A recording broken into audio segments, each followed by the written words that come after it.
Guys, we got purple snakes!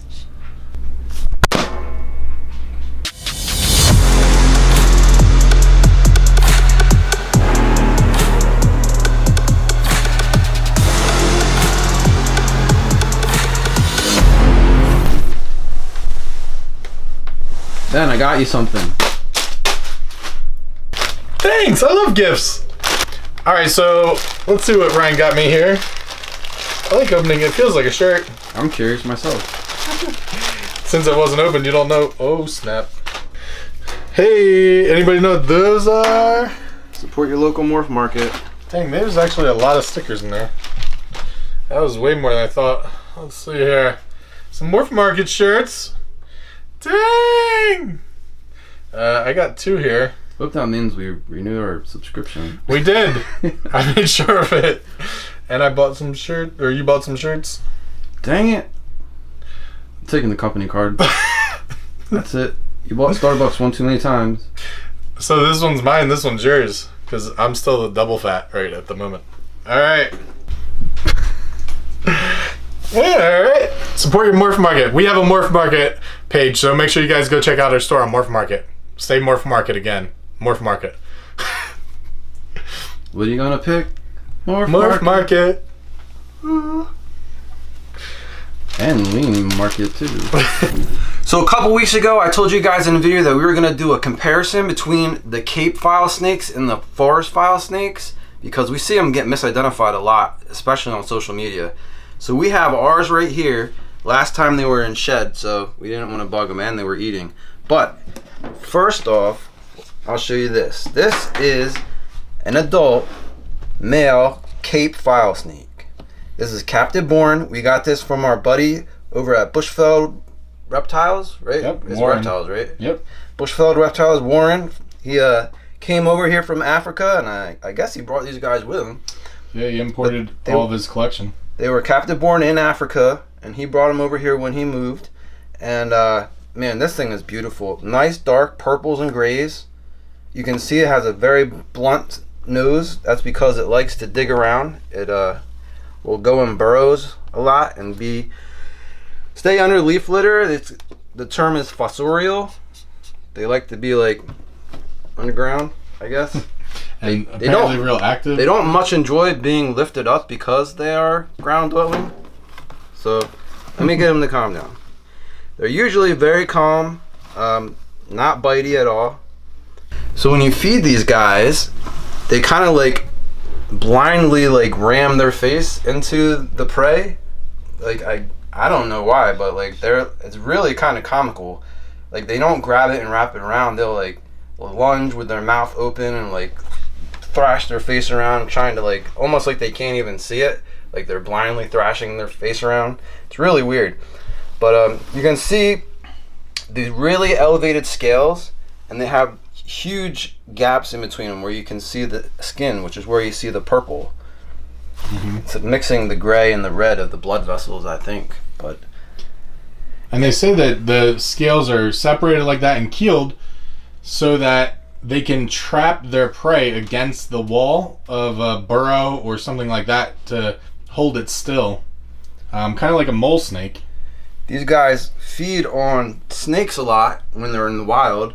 I'm sure they also do like small birds and mice and stuff, whatever they come across, but they are snake eaters as well.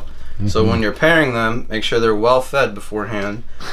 Keep an eye on them. We were just talking to a friend of ours, Lewis, last week, and he's like, yeah, I had my capes paired together and opened the drawer, and the male was like halfway down the female's throat, and I had to like get her to like, get him up, and like he got spit out and was fine, but you know, gave that one a rest after that. So like, that was a crazy thing. You gotta be careful. So that's like a CB Cape file snake. The best way to identify the capes is the white dorsal scalation. Mm-hmm. So now we'll move on to forest file snakes. These are the Mahalia crossi. These are capensis, the Latin name. Capensis.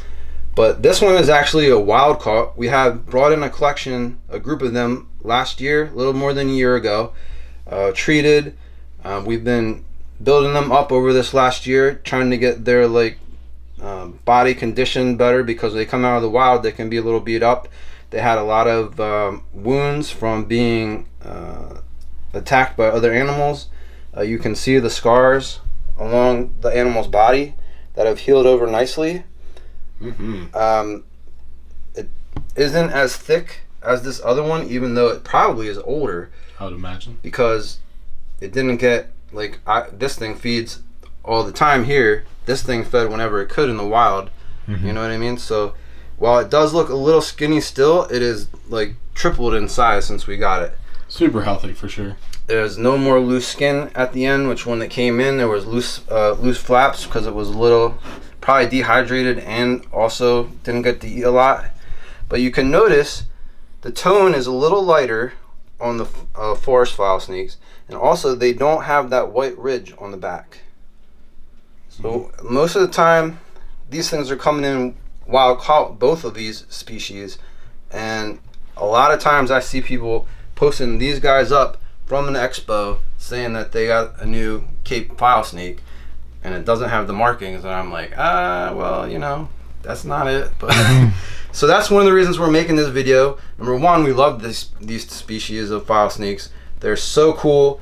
They have really cool scalation. They're very interesting animals to deal with, and there's not a lot of information out there about them either. I've been studying for over a year trying to get any information I can on them, and it's so impossible to find any documentation. Do you want to talk about how they have a triangular body? People might think since the ridge in their back is kind of pointed that they're unhealthy or something like that, but this is the body structure. This is the ideal body structure. It's going to be a triangular snake. It's not going to look round.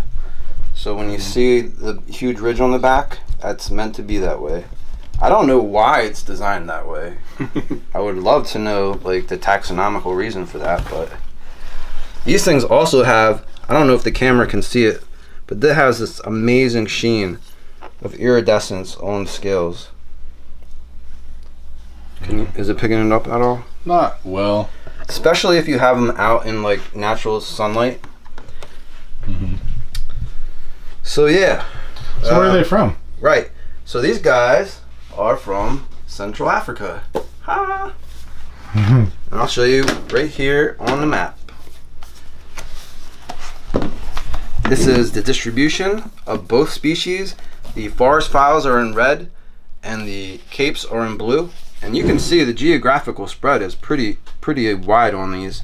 So you're looking at about the same areas for the forest fowl snakes that you would find ball pythons. So we largely keep these the same way we would keep a ball python. The only difference really is I keep them probably about 5 degrees cooler, so I have them on an 85, 86 degree hotspot instead of a 90. I do like to keep it a little bit more moist because they are fossorial, so sorry about the moist. They are fossorial, so they would get a little bit more humidity being underneath the subfloor of the forest or savanna or whatever you want to call it, depending on which one. So they do reach into the Congo too, which would mean rainforest. And I like to keep the substrate way deeper, at least 4 inches of substrate, so that they can burrow down. Because I find that when they have that option, they will do that. They like the security of being underneath of something deep that they can cruise around in. So rather than having a cork bark in there, since they wouldn't really do that, they'd want to be underneath of a substrate. Give them that so they can burrow around in there, get some nice moisture from the substrate, and yeah, that's about it. Look at this little guy go! Make sure you guys like, share, and subscribe just because of this emu. Who doesn't love baby emus? So the moral of the story is, don't feed your ball pythons to your fowl snakes. But make sure you guys check out one of these videos, check out our podcast channel, and yeah, maybe try one of these videos. It's what's best for you to watch. It's one of ours. So thank you guys so much.